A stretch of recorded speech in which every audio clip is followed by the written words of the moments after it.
I think this is going to be one of many appearances that our pal Nate is going to be making on The Nerve. He sat, CBS Sunday Morning, I know they do softballs, but they got to grow some teeth. The baby teeth have got to fall out finally, and let's grow some sharp, sharp canines over there, okay? Let's sink our teeth into some of these subjects because they've got shit to atone for or explain, or at the very least, just answer to. Now, I'm going to preface this. Again, these journalists just take whatever their subject says as gospel. Get a little of Carl at 60 over there into your veins, okay? Nate is going to talk about the importance, nay, the venerable calling that is being a comic who will work clean. Intentionally family friendly. He's a clean comic. I love that people, when they come to my show, it's, I don't want to betray that trust. You can have your kid watch my stand-up and you don't, like if you see him have it on, you don't have to be like, whoa, what's going on? I don't say the word sucks. Good for you. Like, this sucks. I don't, Gold because that was a effing very star. bad word in the 80s. And look, I'm sorry to say it now. This is supposed to be a clean show. I'm bringing this filth into it. While working clean can be a savvy business decision, it allows you to sell tickets to the widest audience possible. For Bargatze, it's also part of a larger mission. You feel like you're being asked to do this in the career that I have, and so you just got to trust that your path is going to be the path, and just stick with it. When you say asked to do this, do you mean in like sort of a religious calling? Yeah, kind of a way? yeah. I feel it's beyond me. The narcissism, the nerve. So God, who doesn't have enough on his plate, tapped Nate on the shoulder and said, not only are you going to be a comic and a very rich, famous, powerful one, whose name I've only learned fairly recently. I mean, there's a reason we're just all hearing about this guy now, okay? You're going to work clean. My mandate is that you're going to work clean. Go on over to Chop Chop Square where they behead people for, pilfering 5 cents worth of stuff at the local store, or, they kill young teenage girls and women for, talking to a guy that's not their blood relative, or, they'll stone them for having the temerity to get raped or gang raped. Nate, you are a vessel of God. Yeah, you are. Now, you know what else? Do you know who this reminds me of? This whole fixation, this whole fetishization of working clean. You know who else? Who else was a fanatic, a freaking fanatic about working clean? I'm sure you can guess. Bill Cosby. Bill freaking Cosby took it upon himself, by the way, not only to work clean and to remind us all of what a virtuous human being he was when he wasn't roofing multiple women and date raping them or raping them when they were knocked out cold. We have a list of like at least 80, I know he's out. I know he got out on some sort of technicality. So we have to bang the drum. We have to keep banging the drum. Now, any excuse to pull up some vintage Eddie Murphy. Vintage Eddie Murphy. Here's Eddie in Raw, 1987. One of the hands down funniest men ever to do it. Here's Eddie talking about getting a little phone call from Bill Cosby, a guy he had never even freaking met before. Here we go. Do you watch the Bill Cosby Show? I do too. I love Bill Cosby's show. I've been a big fan of Bill Cosby all my life. Never met the man before, but he called me up about a year ago and chastised me on the phone for being too dirty on stage. And it was real weird because I had never met him, and he just thought he should call me up because he was Bill and tell me that he did about what comedy is all about. And I sat and listened to this man chastise me. And when Bill Cosby chastises you, you forget you grown. You feel like one of the Cosby kids and shit. And I ran in the house all excited to talk to Bill and picked up the telephone, and Bill got raw on me. I was like, hello, Mr. Cosby? And you hear, I would like to talk to you about some of the things that you do in your show. Now, the genius of Eddie right there is the way he says, as Bill, you, like the way in both instances, the voice cracks between the O and the U. And it really just underscores the personalization that Bill Cosby felt he needed to address with one reprobate known as Eddie Murphy, who, as far as we all know, just minded his business the entire time up on Bubble Hill in New Jersey.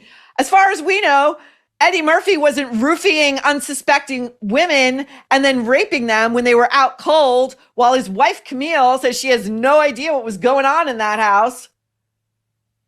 Beware the public moralists and beware them. They're usually the top offenders.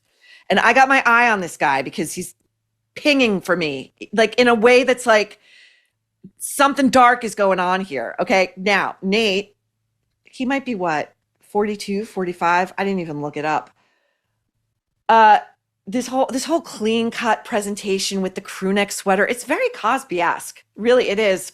Now, he says that, unfortunately, how this journalist sits here with a straight face and doesn't push back. Nate says, unfortunately, he wishes he could, but he just can't see all of us. Can't go to every club and every arena, you guys. What do you expect? He's got a life. He's got a daughter he's hiding behind too. My opinion. Anyway, so he says he wants to build, you know what? I'm not going to spoil it. Let's listen. He even has dreams of one day opening his own theme park and movie studio in Nashville. I'm not going to be able to go to every city in America for the rest of my life. The loss is ours indeed, Nate. Listen, one person and one person only gets to build a theme park to themselves, and it's Dolly Parton. So back the fuck off, okay? Now, let's look at Nate bringing his 13-year-old daughter into this. Please welcome my daddy, Nate Bargatze. So his daughter, who looks about 13, is doing these introductions for him. And trust me, this is another insulating layer, I believe. That Nate's saying, I'm a good guy. I actually don't think good guys take their tween and young teenage daughters and shove them into public arenas to introduce them, okay? The serious people I know, like they barely put their kids on social media, let alone this level. He's a good guy. He's a great parent. He says he moved to Nashville for his daughter. He says in this piece that it was the first thing he did that wasn't for himself, which tells us he's a total malignant narcissist.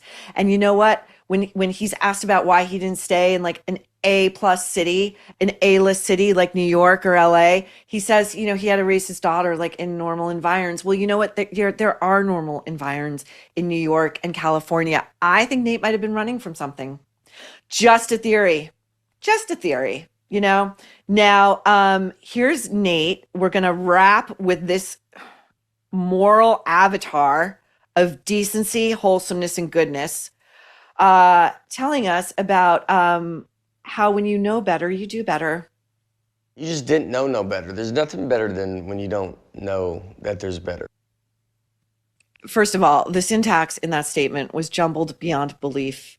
And this is a New York Times bestselling author who I believe had a ghostwriter.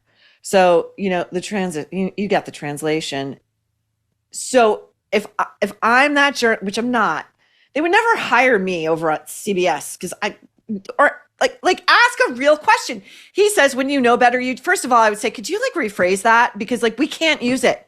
The syntax does not make sense.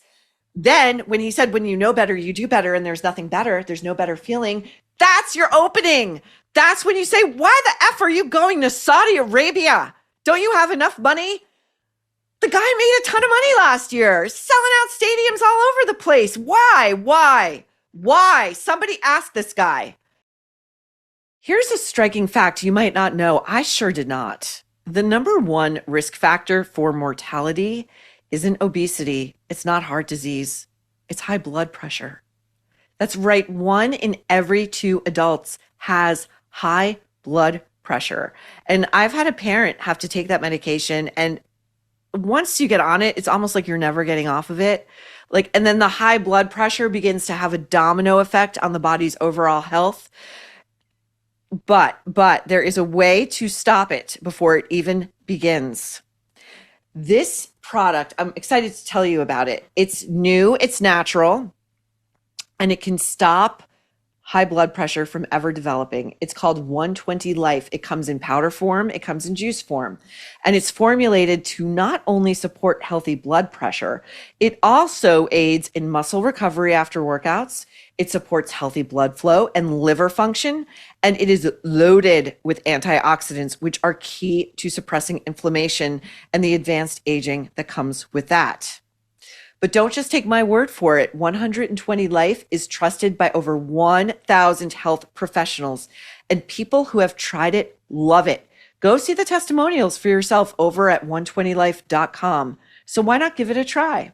If you don't see measurable, impactful results within 2 weeks, they will give you your money back. This thing is zero risk and all reward.